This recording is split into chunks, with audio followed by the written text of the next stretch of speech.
happening that you don't understand, or do you know why they're happening and you're just wanting to get better at offering a deliberate vibration? That's mostly it for you, isn't it? Life does keep happening, doesn't it? Because life keeps responding to vibrations that are already in motion, to patterns of vibration. That's what a belief is, you know. A belief is a pattern of vibration. Are you getting clear with the understanding that you are a vibrational being continuously offering vibration, and that the law of attraction is responding to your vibration and then matching you up with vibrational equivalency? In other words, you get what you think about whether you want it or not. And that's hard to take until you've got control of your thoughts. And you know what? You're never going to have control of your thoughts, not completely. Because you are here in an environment of contrast to which you are responding. You just can't be in this world that is manifested, and by that we mean you can see and hear and smell and taste and touch, which means you are interpreting vibration into those physical, sensual awarenesses. And so you're having exposure to experiences to which you are having reactions. And sometimes those reactions, even if you don't say something out loud, your reactions are vibrational. In other words, sometimes you see something and it makes you flinch or wish it were otherwise. And so that's what we mean when we say it's not uncommon, it's not abnormal to react as life comes. But you want to keep that to a minimum. You want to be less of a reactor and more of an actor, more of a getting out ahead of it, more of a establishing your vibrational stance so that you're steady in a contrasting environment. And then life is really fun, even in contrasting environments. You don't mind a little contrast. In fact, we know you. You like the drama. You do. You like to be enlivened. You like a good problem to solve. You like questions to which you are seeking answers. It's all part of your evolution. It's all part of the expansion of the universe. It's part of the evolution of all things, all species, all that is. But you do want to have some sense of how it works so that you have some measure, in fact, from our perspective, a large measure of creative control. And that's what we are about. We are here to help you to understand the laws of the universe. We're here to help you understand who you really are and how you fit into all of this. We want to help you to embrace, not just tolerate, not just accept the diversity that surrounds you, but embrace it. Embrace it. Acknowledge the value of its existence. Because out of contrast, out of knowing what you don't want, is born your focused, keyword, your focused clarity about what you do want. So the only thing that ever feels like it's going wrong with you is when life gives you focused clarity, but you don't focus on the clarity.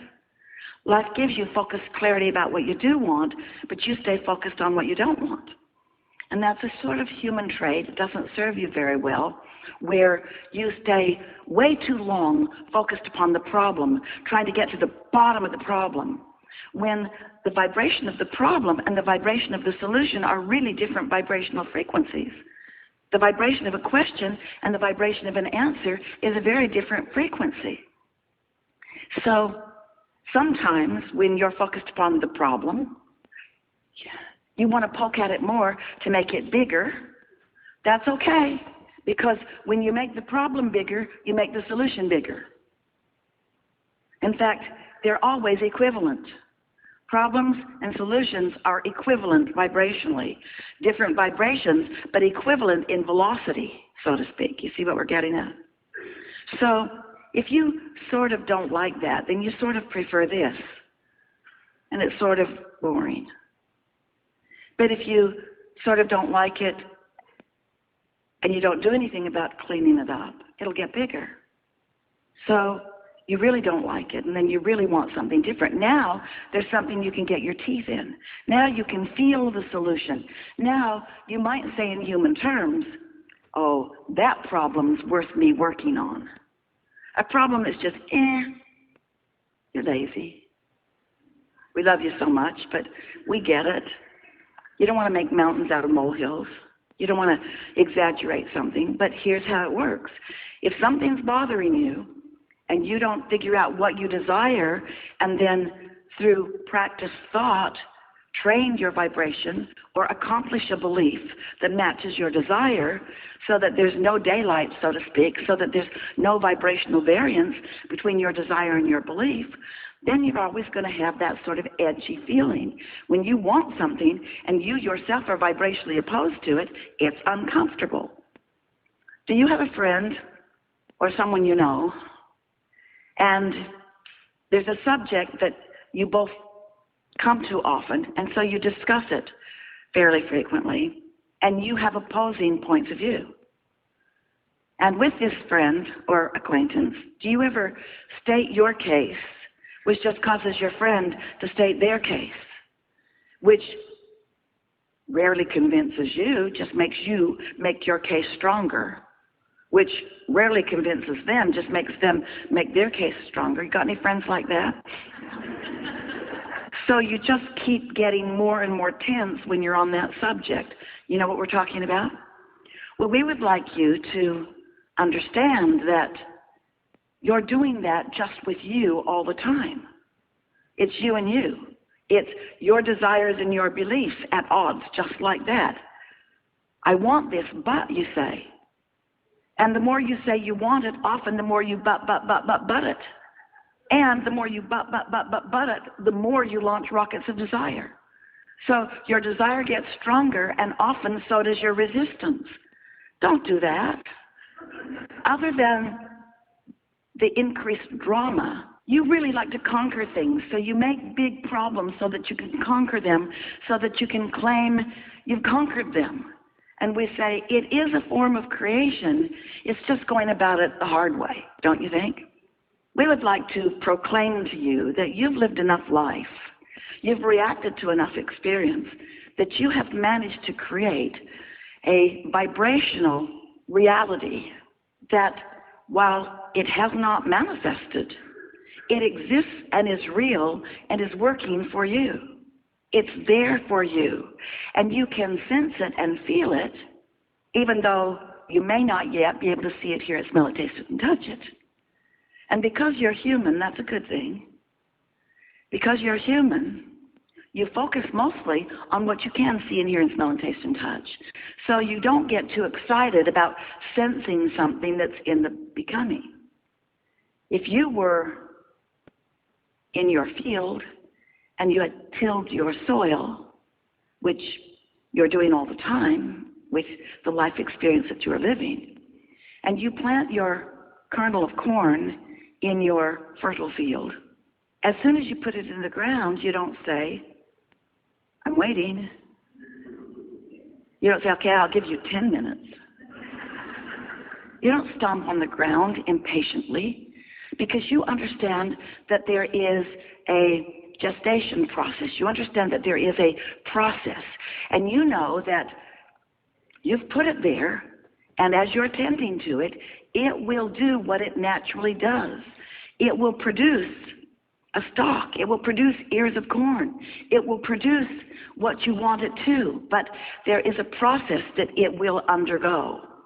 And in that situation, you are not impatient about it, because you have a certain understanding from what you've witnessed. And yet, with your kernels and seeds that you've put into your vortex, that's what we call your vibrational reality, your vortex of creation, this vibrational atmosphere that contains all the rockets of desire that you've launched, this vibrational place where your inner being stands, the part of you that existed before your birth and still exists aware of you, non-physically focused. This vibrational reality is like the womb in the mother's belly. It's like the petri dish where something is in the process of becoming. It is a reality that is in such pre-manifestational form that your senses, you see, what you see with your eyes is just a vibrational interpretation. And that vibration has to be pretty significant before most humans are able to interpret it vibrationally. In other words, this reality that feels so real to you is your vibrational interpretation.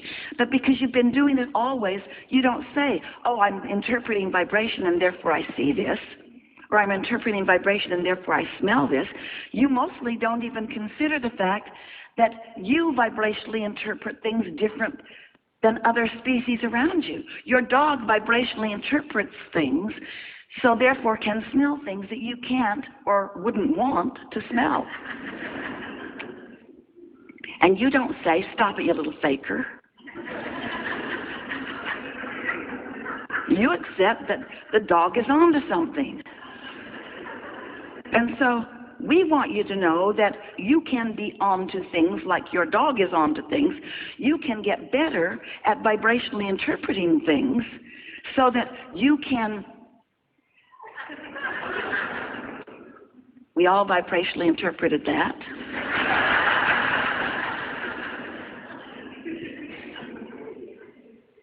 You can get good at vibrationally interpreting things that are in your vortex by using other senses other than your 5 physical senses. You can feel it in your solar plexus. You can understand it with your emotional guidance system. You can know something before you see it. You can sense it before you see it. You can trust it before you see it. You can believe it before you see it. You can believe it by showing yourself, by paying attention to how you feel, and then noticing the manifestational results. There are 2 ways of knowing how you're doing vibrationally. There are 2 ways of knowing what you're vibrationally accomplishing. One is by the way it feels, and the other is by how it manifests. The manifestation we call post-awareness, post-manifestational. It manifested and then you saw it. Good for you. But what about it being a vibrational manifestation and you being like your dog that can sniff things out even before it shows up? That dog knows what's in the bushes before it gets over there and digs it up. The dog knows where the bone is buried, and not just because he left it there. Often because he left it there. But not only. And so we just want you to be more aware of what you've got going on. We want you to know that you were source energy before you came into these bodies, and that that source energy part of you still exists non-physically. And that that source energy part of you is aware of you here and now and in all moments in time. And that source energy part of you, we call it your inner being. Sometimes you call it God. We call it your inner being, your inner consciousness, your inner awareness. Sometimes you call it your soul. But it's this non-physical, loving source energy part of you who knows, and this is key, who knows where you stand in terms of your creation in relationship or relative to what you've launched vibrationally and what is in the process of becoming. And there is always more wonderful stuff in the process of becoming, because your life is setting it up. When you don't like something, you ask for an improvement, even if you don't use your words. When you're rude, you want to be nicer. When someone else is rude, you want them to be nicer. When you don't have enough of something you need, you ask for it. When you have something you don't want, you ask for the healing or the improvement. You have a vibrational reality of wonderful stuff that is available to you, so much more readily available to you than you mostly allow yourself to let it be, because you want to see it before you believe it, and that's what's hanging you up. You got to sense it, you got to trust it, and that's why we are here, to help you know about the laws of the universe, to appeal to your reasoning powers, to understand that there must be something more than what you see in your physical bodies that this world is about. You're brilliant and you're beautiful, but the whole bunch of you haven't managed to scrape a bunch of Earth together and launch another planet into orbit. There's way more going on than what you are translating with your physical senses, and we want you to get in on that. We want you to feel the whole power of who you are. We want you to be your total being, your total self. We want you to tune yourself to the frequency of who you really are, Are there things happening that you don't understand, or do you know why they're? You are at your destination. And so as you stand in dissatisfaction on your way to your perfect mate, or on your way to your perfect whatever it is, on your way to your empire, or on your way, in your dissatisfaction of not yet being there, you deprive yourself of the joy of becoming. And it is the experience of becoming that we are all eternally about. Feel that. The joy of becoming. Getting to experience something that's a little off and acknowledge something that might be a little more on, and then being aware of whether my thoughts are in the on mode or the off mode. Be aware of, as I'm using my emotional guidance system, am I leaning in the direction of that new desire that I just discovered, or am I standing in defiance of it? And learning to mold that energy just like a sculptor learns to mold the clay.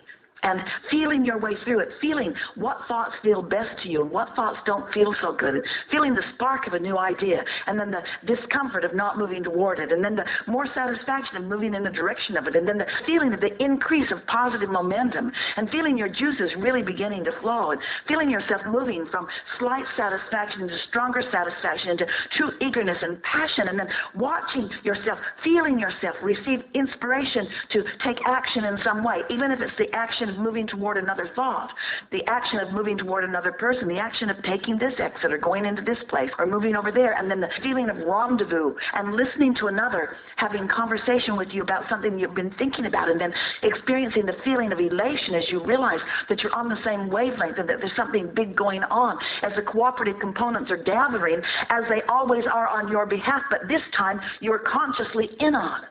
The satisfaction of life comes from you being consciously in on and aware of the rendezvous that law of attraction is providing for you, because you've learned to maintain your vibrational frequency in the direction of what you want rather than in the direction of the absence of what you want. And then you begin to develop this understanding that you're not ever going to get it done, so you don't feel like you need to rush or hurry into anything. There's no urgency. There's no one to impress. It's just you and universal forces. It's just you and the energy that creates worlds. It's just you and your own thought, you and molding the energy. And then you begin to discover that satisfaction is with you all the time, whether you are in peaceful contemplation or whether you are on an active role where thoughts are clicking and others are joining you and the evidence around you is supporting all of that, you see. And after a while, you don't give too much thought toward the way others are perceiving you, because they can't possibly get you. They don't know where you've been or who you are or where you're going or what you want. All they can perceive is your connection to Source. They can perceive your charismatic attraction power. They can feel if you're tuned in, tapped in, turned on or not, and they will like you more if you are, but most of them will bounce off of you because almost no one can keep up to speed with you, but you don't need them for your satisfaction. You really want them for your launching of contrast, and then, as you begin to acknowledge that you've got this, that you know how it works, you have demonstrated, you've experienced step 1 and step 2 and step 3, and now you're the master in step 4, where you consistently hold yourself in a good feeling place regardless about what those you are loving are doing around you.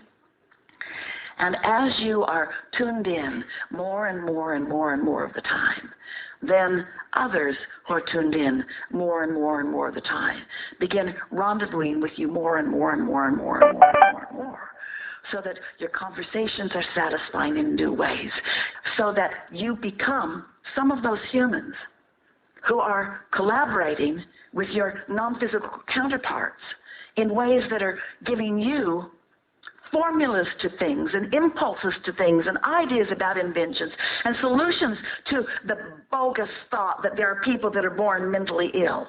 You find yourself in a true place of knowing that all things are possible, that I can be or do or have whatever it is that I choose. But you've got to master the formula of what it feels like to be in more steady connection with that source energy, and then easy application of it. Helpful? Very much so. Thank you so much.